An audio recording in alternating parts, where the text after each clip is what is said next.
At 6 o'clock, we have Virginia Tech, who's 1-1, traveling to Old Dominion, who's 0-2. Virginia Tech favored by 15 on ESPN+. Kyron Jones for the Hokies has gone 36 of 54, thrown for 452 yards, 3 touchdowns, 1 interception. Bayshul Tootin has had 31 carries for 154 yards and 2 touchdowns on the ground.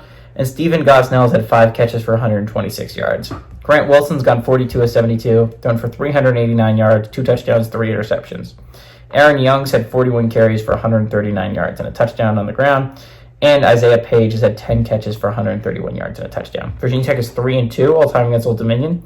Last game did go to Virginia Tech 2023, but the home team is undefeated in this series. Whenever it was in Blacksburg, Virginia Tech won. Whenever it was in Norfolk, Old Dominion won. It's in Norfolk this week.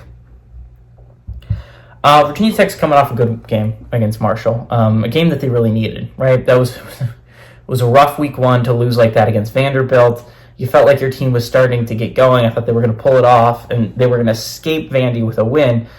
They did not, and the game ended up going to overtime, and Vandy ended up winning the football game thanks to that. They needed that game against Marshall. They needed that get-right game.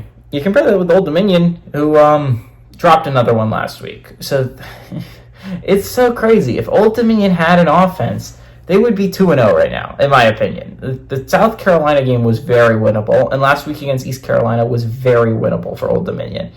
And they found a way to drop both, and it's in large part because of the offense. The offense has to be better if you're Old Dominion, which is crazy because I said earlier, Ricky Ronnie was an offensive coordinator. How is their defense the weak point of this football team? But it is the weakness of this football team. They're not able to play. How is their offense the weakness of this football team? They're not able to play offense very well, which is a shock. Ricky Ronnie was the offensive guy at Penn State, and I'm not going to say that he was the best offensive guy, and I was kind of happy to see him go at certain points, but he has done a phenomenal job at Old Dominion. Again, before he went there, they had won one bowl game in their entire history as a program. He's taken them to 2 single-handedly. He's that guy at Old Dominion. You got to think that the fans love him. He's done a phenomenal job turning that program around.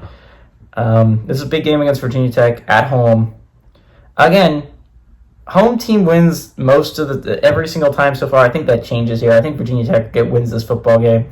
Again, this is the game Virginia Tech needs heading into a big game next week against Rutgers. Like, that is going to be a game likely determines their season. You dropped one early on against Vanderbilt, and that was a rough one to lose.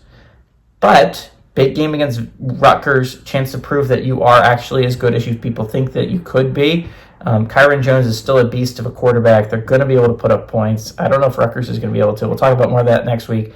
I do like Old Dominion to hang in there, though. I think their defense is good enough to force some mistakes, maybe for Virginia Tech, enough to keep it a little bit close, a little bit sloppy. I like Old Dominion to cover the 15-point spread, but I like Virginia Tech to go on the road and win.